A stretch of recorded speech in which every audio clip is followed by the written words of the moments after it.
Hello, everybody. Scott Golden here with the Pro Wrestling Logic YouTube channel and the World Class Championship Wrestling Review Series. We are on the final week of 1985, the 28th of December 1985. And like I mentioned before in previous episodes, I am nervous. We're going into 1986, lots of changes, and many of them not considered the best of changes. Anyway, let's kind of get into things here. We open with a relatively new match, or at least a bit of a rookies match, for lack of a better term. David Peterson versus Jack Victory. Victory continuing to be an amazing talent and really kind of getting his way through several different iterations of an early part of a career. Peterson hasn't really hit a stride here. Very basic early beginning, few shots from Peterson, and a cutoff when he misses a drop kick. Victory is, I believe, still in his rookie year. Hits the back elbow, among other things. Victory is not a guy who seems to really want to waste a lot of energy. He'll bail to the outside when things get frustrating. Somebody taught him really good heel psychology. Usually don't see people that are this good in early stages, rookie years, and the like. Anyway, Victory does manage a vertical suplex up and over, and gets a near fall off of that. Comeback by Peterson. Peterson doesn't necessarily have a lot of, I guess, faith in himself. Does get a victory out of nowhere. Well, almost nowhere. And so that's a bit of a surprise. We move into one of the few interviews in the program. The Grappler comments on Brian Adias. Grappler is your new Texas champion. Also, does not like being pointed out that he, in fact, has cheated in the past using the loaded boot. Calls himself the best wrestler in Texas. Goes on about this for a little while. Really decent mini promo. The silver and black mask, cool looking. One of my favorite masks. Maybe not my favorite, but certainly I think my favorite mask in the world class area anyway. He's got a championship matchup next, I believe, with the former champion Iceman King Parsons. I know the match is with Parsons. I think Parsons is who he beat for the belt, though. Really decent match here. It's certainly a clash of styles. Parsons more the striker who's been around for a really good bit of time. The Matt Grappler, no pun intended, the Grappler. Actually, though, it's not as one-sided as one would think. Early stages do see Parsons take things to the mat, headlocks and holds there. Big body slam at a point by the Grappler.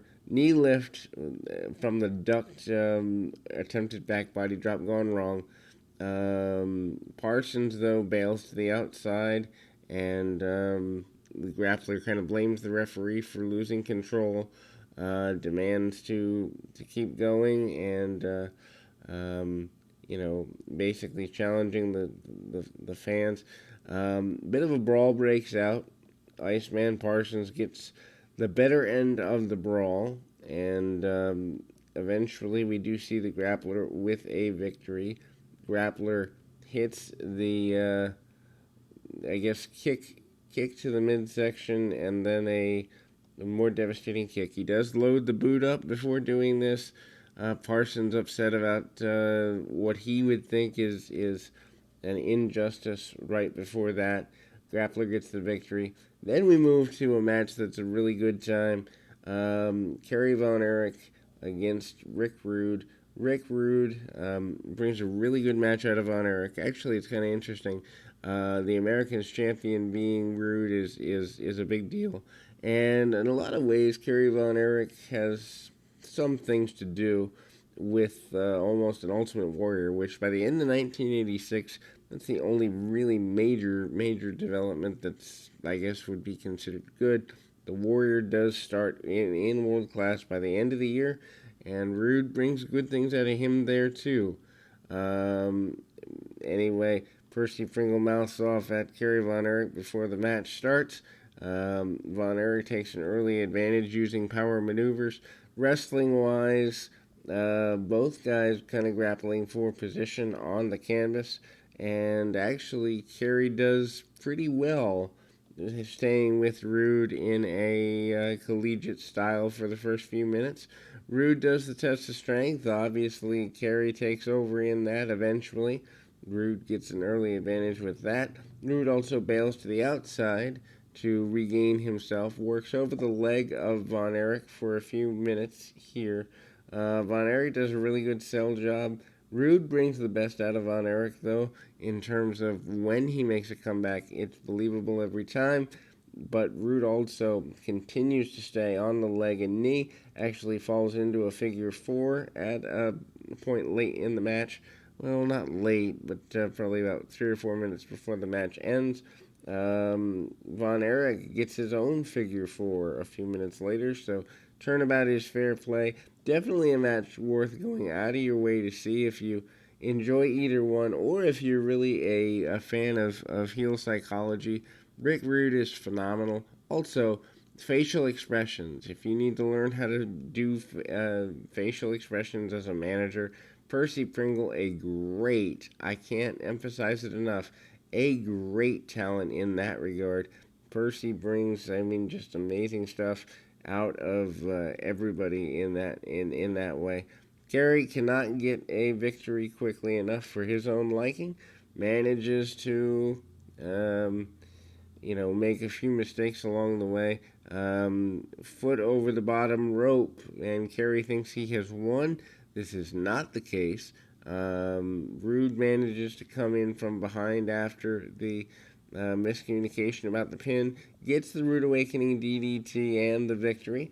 But that will close out 1985. We now have officially 82, 83, 84, 85, 4 years of world class episodically in its most complete form. Obviously, there are some missing episodes not available on the network, but it's in the most complete form.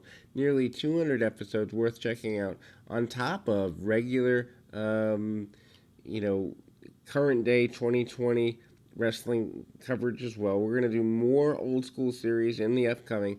Comment below if there's something you'd like to hear. But anyway, keep your feet on the ground, your mind in the moment. Till next time, everybody.